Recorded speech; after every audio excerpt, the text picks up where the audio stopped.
everyone, it's me again, Sheka, and welcome back to my channel.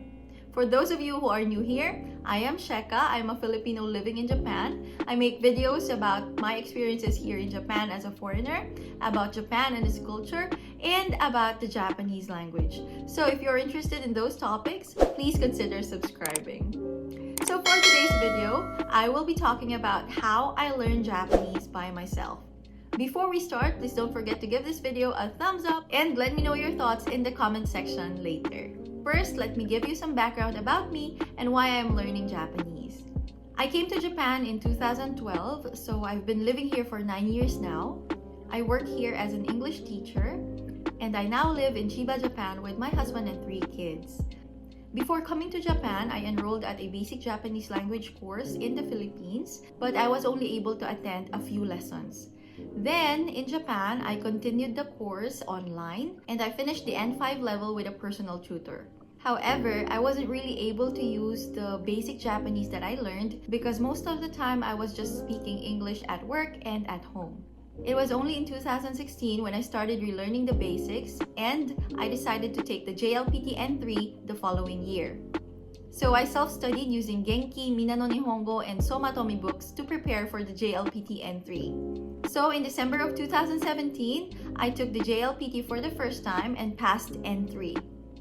After that, I got really busy and didn't study at all. It's like I took a 2-year rest from studying grammar, vocabulary, and kanji, but I was already able to speak at a conversational level, so I got to practice my speaking and listening at home and at work daily. In the beginning of 2021, I decided to study for the next level, so I joined some online classes for N2 and gave a lot of effort in studying grammar, kanji, and vocabulary for the JLPT.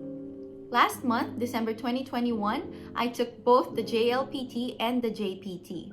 The JLPT and the JPT are 2 different tests. I will talk about their difference on a separate video. For now, I'm still waiting for the result of the JLPT, which will come out probably next month. As for the JPT, I got a score of 800 out of 990. According to JPT, a score of 660 and above is equivalent to JLPT N1 level. And if you score over 740, that means you are able to effectively communicate in Japanese in a wide range of topics. Okay, so why am I studying Japanese? Well, first of all, I live in Japan with my family, my husband and 3 kids, and I see myself living here for another 20 years or so. So I will need Japanese in raising my kids and in living here hassle-free. What should you study first? I have videos in Filipino and in English about the first few things that you should know before studying the Japanese language, so you might want to check them out later after watching this video. By the way, for those of you who are interested in studying in Japan, I know a school that can assist you with your application to a Japanese language school in Japan. They can help you with your application documents and in processing your visa. So if you're interested, sign up using the form in the description box below and I'll tell you more details about it. Okay, so what should you really study first? Well, it really depends on your goal in learning the Japanese language. For example, some people just want to speak the language, while others want to learn all the skills including reading and writing kanji.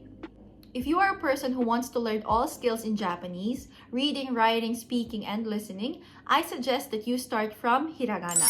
Hiragana is the most basic component of the Japanese reading and writing system. While studying Hiragana, you will learn basic words and expressions. After that, you can then study basic grammar patterns. I have a tutorial in Hiragana mnemonics in Tagalog, and I've also released my own Hiragana and Katakana workbooks, so if you're interested, check them out here. So, what's the best tip that I can give those who are interested in studying Japanese? We all know that most foreigners want the easiest, fastest, and simplest way to study Japanese. However, in reality, learning Japanese isn't easy at all. It takes a lot of dedication and hard work to really learn it. Also, you must consistently exert effort in retaining what you have learned. That being said, I think the most effective method of learning is through spaced repetition. Spaced repetition is a technique that improves your brain's ability to recall what you study. When I study, what I usually do is I spend 10 to 20 minutes studying and then take a break. Then I study the same things again at a different time. So I study and recall the lessons 2 to 3 times a day with significant intervals. For me, it is more effective than sitting 1 to 2 hours straight and studying the lessons just once. Speaking of spaced repetition, there is this app called MOCHIMOCHI that helped me memorize kanji and vocabulary for JLPT. Just download MOCHIMOCHI on your phone and you'll have a great partner in memorizing kanji and vocabulary. What I like most about MOCHIMOCHI is it helps you memorize effectively using golden time. Golden time is actually the time when you're just about to forget what you have previously learned. So MOCHIMOCHI analyzes your learning algorithms, it analyzes your learning history, and it computes the golden time for you. It gives you the words to review at the golden time, the time that your brain can memorize best. MOCHIMOCHI is actually very easy to start and very easy to follow. They have kanji and vocabulary from N5 to N2. You can find a list of vocabulary and kanji that suit your level. You will be learning using colorful flashcards that have image, audio, meaning, and examples. So learning can be really enjoyable. There are more than 6,000 kanji and vocabulary from N5 to N2, and now I'm going to show you what I have studied so far. So I have been studying N2 kanji and vocabulary. And my notebook now has 1,209 words. Here you can see that there are 5 different levels. The ones that are in the red bar or level 1 are the words that you have just learned, while the ones in level 5 are the words that are in your long-term memory. Another thing that I like about this is it tells you that you have unreviewed words. So you don't just learn new words without reviewing the previous ones that you've learned. It makes sure that the words that you've learned stay in your long-term memory. Okay, so now I'm trying to learn some words to show you how it works.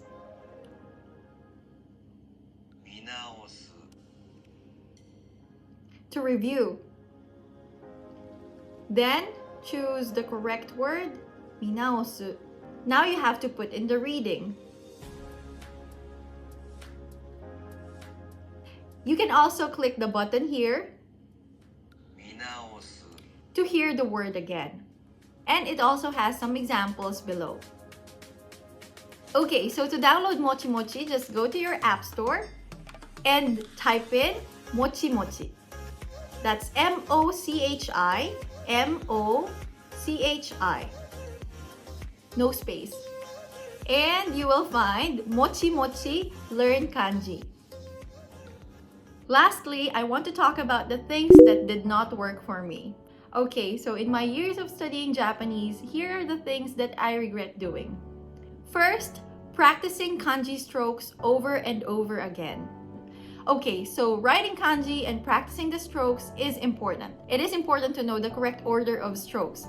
However, writing the kanji over and over and over again, hoping that it will stay in your memory longer, is for me a waste of time. I have written a lot of kanji over the years, but in reality, difficult kanjis are just so difficult to write from memory. And I never really had to write kanji in Japan, except for my home address when I have to go to the bank or to the post office or to the city hall. If you ever have to write kanji, you can always search it on Google and copy it from your smartphone. Number 2 is spending 2 hours straight studying and then forgetting them the next day. As I've said a while ago, it didn't work for me. What worked for me is spaced repetition. Studying for a few minutes, taking a break, then studying the same things again, and doing it 2 to 3 times a day for each topic. Okay, so that's it for this video. If you want to share your thoughts about learning Japanese, please feel free to leave a comment below. Thank you so much for watching. See you again on my next video. Bye!